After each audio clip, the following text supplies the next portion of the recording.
Hey everyone, it's Richard Metal Fan here, bringing you guys an old school album review. And today we're going to be looking into this album's 30th anniversary, and it's from one of the best in the old school death metal. And as you can see below the title, today we're going to be talking about Blessed Are the Sick by Morbid Angel, the band's second album released on May 22nd, 1991 through Earache Records. Now, this, of course, follows up their previous album, Altars of Madness, which, in my opinion, is one of the best, or if not the best, debut albums in death metal. And with this album, I feel like Blessed Are Sick is a bit of a different approach to Altars of Madness. It's still Morbid Angel, but they also kind of experimented a little bit in trying different styles, different elements. For one thing, there's also a little bit more slower kind of like songs, kind of almost taking like a doomy approach. I mean, there are some fast moments on some songs, but there is a lot of like mid-tempo, different like speed songs. And there's like a little bit of like keyboard, it's a little bit, of course, provided by Trey Zaguth. I think they kind of like add like a lot of depth and atmosphere to it. Production wise, produced by Morbid Angel and is recorded, in my opinion, the best recording studio for death metal, More Sound Studios down in Tampa, Florida. And let's just talk about like the vocals. David Vincent, I think David Vincent's just a really good vocalist. He has like really just kind of like lower kind of like guttural stuff, and just his bass playing is pretty audible. The guitar work, of course, Trey Zaguth and Richard Brunell's guitar playing, and just like the soloing and just the tone is great. And drumming wise, what can I say about Pete Sandoval? In my opinion, I think he's the best death metal drummer ever. Or he could do like blast beats, just some fast stuff, slow stuff. He pretty much keeps the band in time. So let's just dive into this album track by track. Now, starting things off is intro, which is pretty much a guitar distortion, a little bit of like creepy industrial sounds, and some almost kind of like a little bit of like some screams, which kind of sounds just creepy be sounding. And this has been, in my opinion, one of the most creepiest intros I've ever heard on an album. And then we go into Fall Into Grace.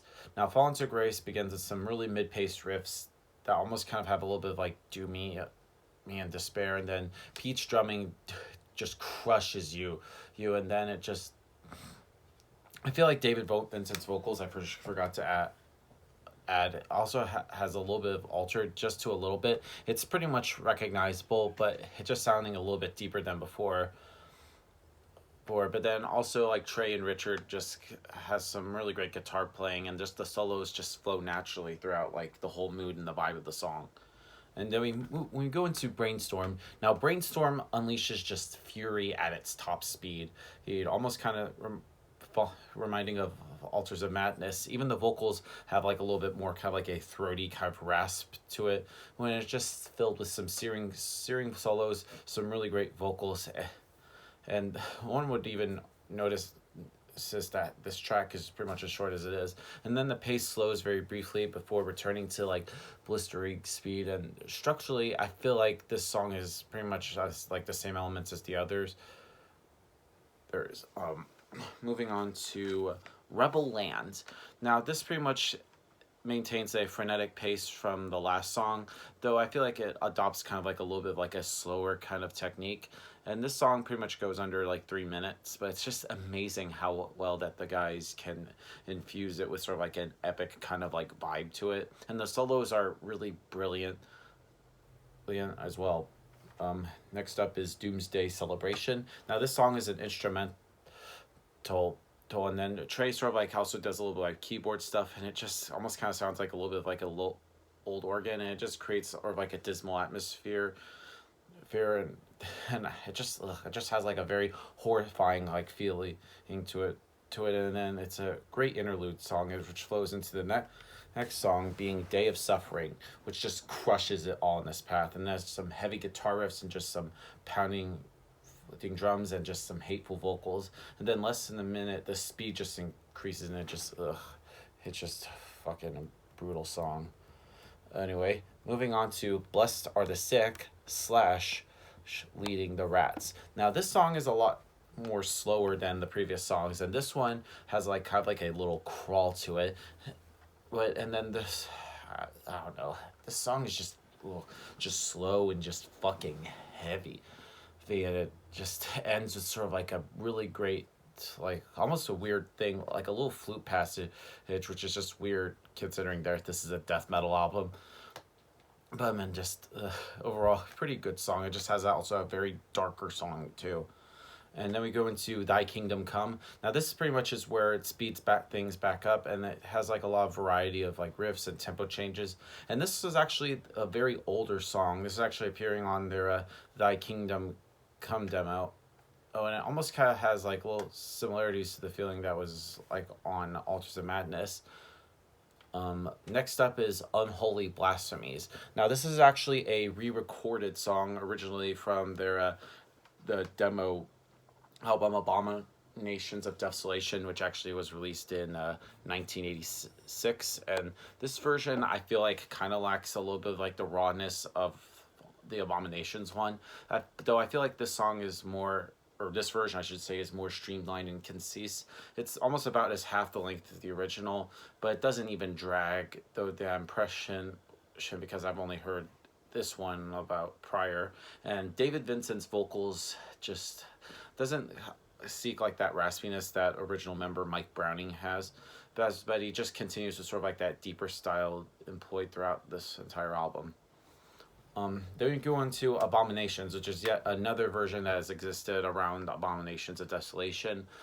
And then there was also being recorded for various demos by this time. And this one, I feel like, is one of the most atmospheric songs found on here. It also has a great amount of dark feeling. And then after a minute or so, and there's just some really good tempo changes. And then has some sound of like cold wind blowing in the background, which adds the feeling to it. It's just a very abysmal song. Next up is Desolate Ways. Now this pretty much complements the last song, and it also adds a sense of balance. And there's like a tranquil yet somber acoustic piece, which shows like Richard Brunel, his like genius for like creating like melodies and just mind blowing. And there's like a lot of like an essence of like mournfulness. And that's overall a good song. Next up is The Ancient Ones. Now this song functions just like a freaking hellish epitaph. It has like some great energetic pace, and the vocals kind of like return to its kind of raspier style, and it also has like a very old school feeling that was on Abomination. That just picks up just like the devastating remains, and it's just the song is just freaking carnage. And then we get to the final song on the album called In Remembrance. Now this is just a little instrumental, and it's actually a piano one, which is kind of weird for, like I said, for a death metal album.